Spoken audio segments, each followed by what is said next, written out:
If you're familiar with combat roles in Withering Waves, then you're probably aware that hybrid units are not as strong as main damage dealers, since hybrids offer strong ultra buffs to other teammates in addition to their decent damage output. At least that's what we were all familiar with until the release of Phrolova, because she's by far the strongest hybrid units that I've tested in the game. But if there's anything strong units have in common, is that their kit descriptions are way too long, which is where I come in to make it much easier to understand her gameplay, teams, builds, and rotations. In case you're new here on the channel, welcome to Phrolova's character breakdown video, which belongs to the character breakdown series where we build and test your favorite resonators to provide you with the most effective ways to use them in Withering Waves. Before we proceed any further, I want you guys to keep in mind that every footage used in this video was captured on the media server, so things may be subject to change upon official release. I'll update the pinned comment to clarify any changes in the future. So without further ado, let's get right into it. Phrolova has two states. Let's call this the normal mode, where nothing is really happening, and let's call this the liberation mode, where she hangs in the sky even when you switch to another character after casting her liberation. This will make it easier for me to explain how she works. Normal mode basic attacks. Phrolova can perform 3 basic attack stages. This is stage 1, stage 2, and finally stage 3. You can see here that after stage 3 ended, it generated a red musical note or Forte stack in simple terms, and she entered a special state where her skill and basic attack start to glow purple and red respectively. Now, if you press the basic attack button in this state, she'll do damage to the enemy and generate another red Forte stack like so. But if you press the skill in the special state, she'll generate a blue Forte stack like so. If you press her normal skill, she'll generate a blue Forte stack where your basic attack button and the skill start to glow just like before. So you're free to generate a red stack by pressing basic attack or a blue stack by pressing your skill button. What blue or red stacks really does will be explained at the liberation section of this video. If you simply swap from another character to Phrolova, she'll start her basic attacks from stage 2 to help you gain stacks much faster. There are other ways that can make her generate stacks a little bit faster, which can come in handy so that you don't spend too much time on the field. Let's see how those work. Normal mode intro skill. If you intro to Phrolova while her liberation mode is not active, she'll perform the dramatic intro skill just like any other character, but if you spam basic attacks right after the intro skill, she'll start her basic attacks from stage 3 and then send her to the special state where you can press basic attack or skill to generate red or blue Forte stack. If you look closely right here, you can see that the Forte stack that we generated with basic attack stage 3 after the intro skill is a mix of red and blue color. Let's call this a purple stack to make things much easier. What this purple stack does will be explained in the liberation section of this video. So here's the combo that you'll be using in almost every situation to get full Forte stacks. Intro skill, basic attack 2 times. Skill, basic attack, and finally basic attack 4 times.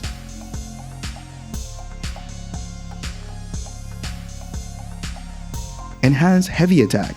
After generating 6 Forte stacks using the methods that we've discussed so far, just hold your basic attack button to cast an enhanced heavy attack that scales off resident skill damage and does damage in a large AoE. It also makes your liberation available, so Phrolova does not need resonance energy to cast her liberation.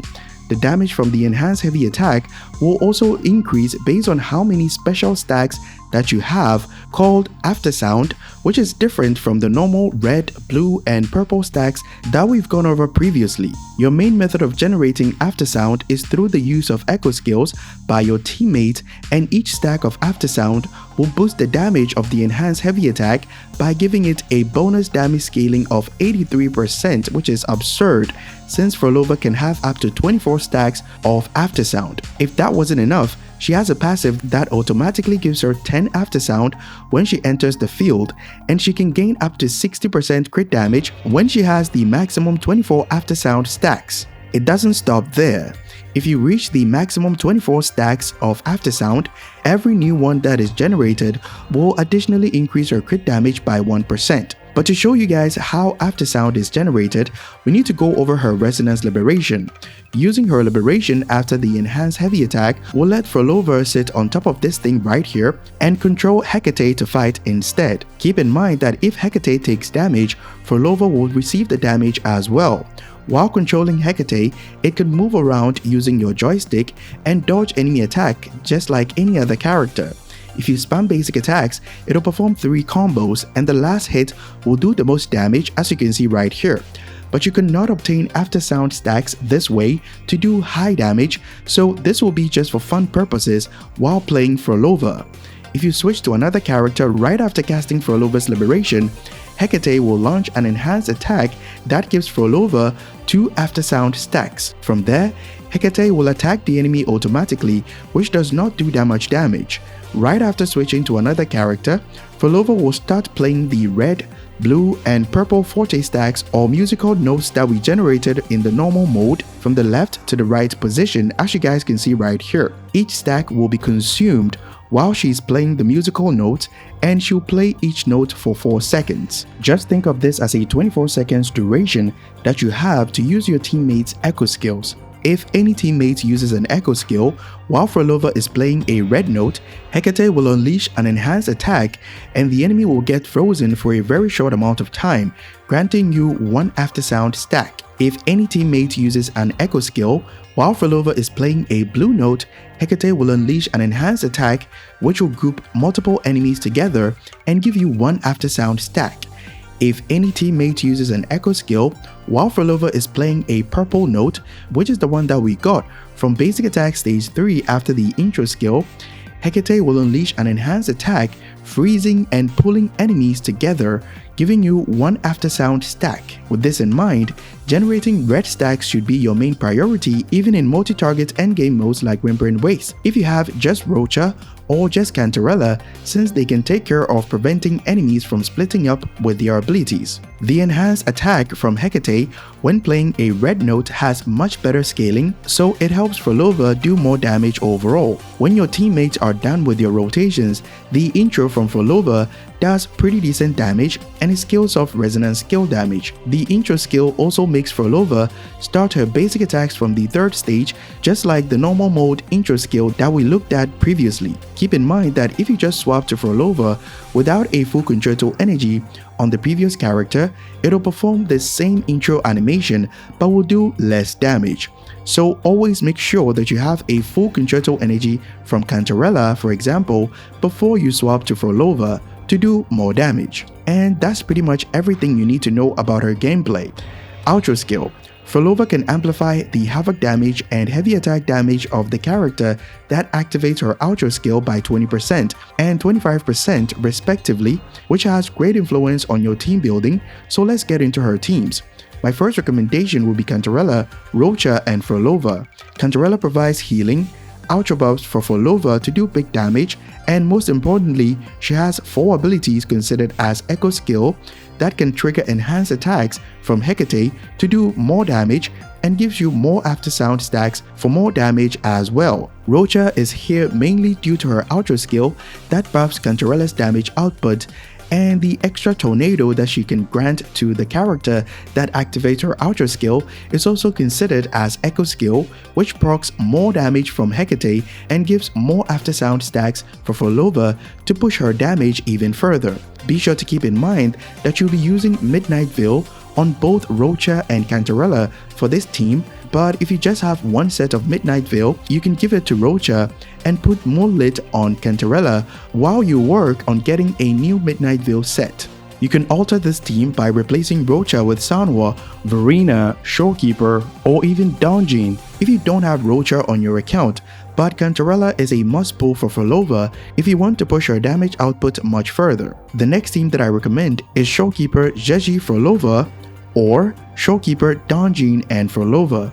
This team lacks the ability to cast multiple echo skills since they are limited to just using their actual echo skills, which reduces Phrolova's damage output. I tried putting Nightmare Crownless on Donjin, hoping that it'll proc more enhanced attacks from Hecate and give more aftersound stacks as well, but it didn't work out because echoes of the same name can only be used once. However, Shorekeeper will be doing the heavy lifting with the crit and damage amplification buffs, so you can use this team in the meantime until you get Cantarella. Build. For weapons, I've already covered them in her weapon pool value analysis video, but to go over them briefly, here are your top priorities if you can't afford her signature weapon.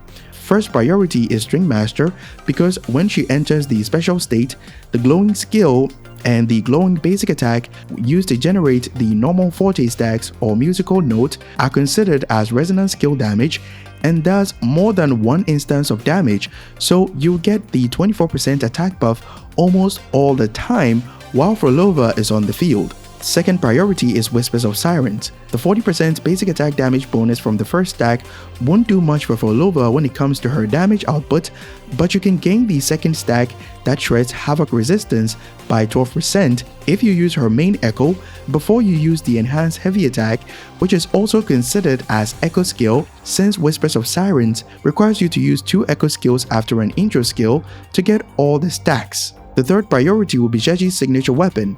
The basic attack damage bonus from the second part of the passive won't do much for Phrolova, but is recommended because of the high crit damage substat.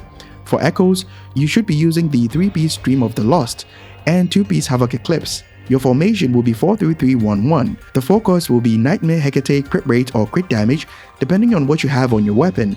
So if you have a crit rate weapon, go with crit damage and vice versa. All the 3 costs should be Havoc damage bonus and the 1 cost will be attack percentage. If you don't want to spend too much time farming new Echoes, you can use the double Havoc damage bonus that you already have on Havoc Eclipse so that your focus will be on getting 4 cost Nightmare Hecate and the 2-1 cost that also belongs to the Dream of the Lost, since 4 cost and 1 cost Echoes are much easier to farm compared to 3 cost Echoes. Your stats priority should be crit rate, crit damage, and resonance skill damage bonus. Talent priority will be normal attack, Forte circuit, liberation, intro skill, and skill. Rotations.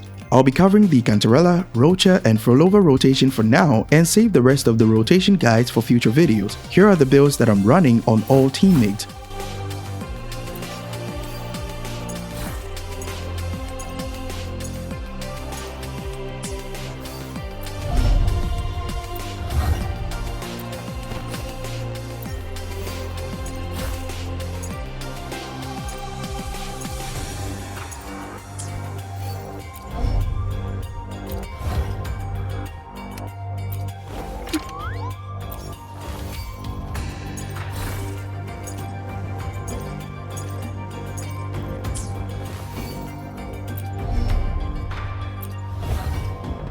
The simple rotation diagram will be put on the screen, but the details will be narrated by me as always. We first start by simply swapping to Phrolova to start the basic attack stage 3 much faster, and then press basic attack again to generate 2 red stacks.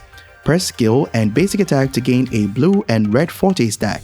Here I took advantage of the dodge to make the basic attack stage 3 come out much faster, and then press basic attack to gain full Forte stacks.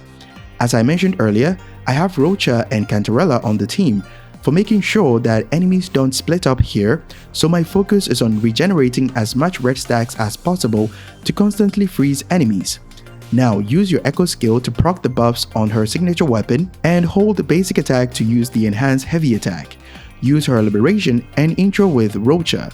Be sure to press the basic attack button after the intro to gain an additional Forte stack.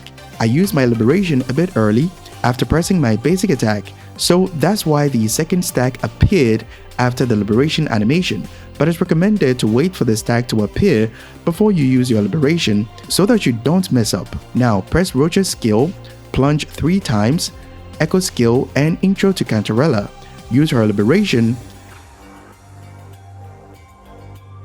heavy attack, skill, press your utility button to use Rocha's Tornado, which is also considered as Echo skill, basic attack 3 times, Forte skill, Echo skill, and intro with Phrolova.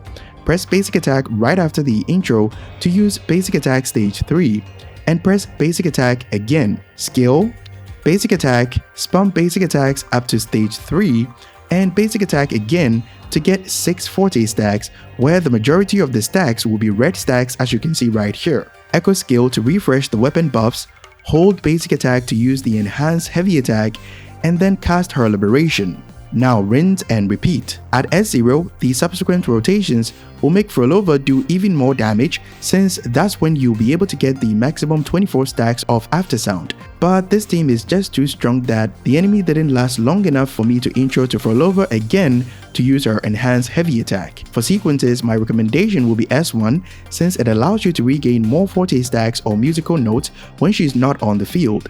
It can come in quite handy when enemies are very aggressive, which can make you lose ultra buffs pretty easily.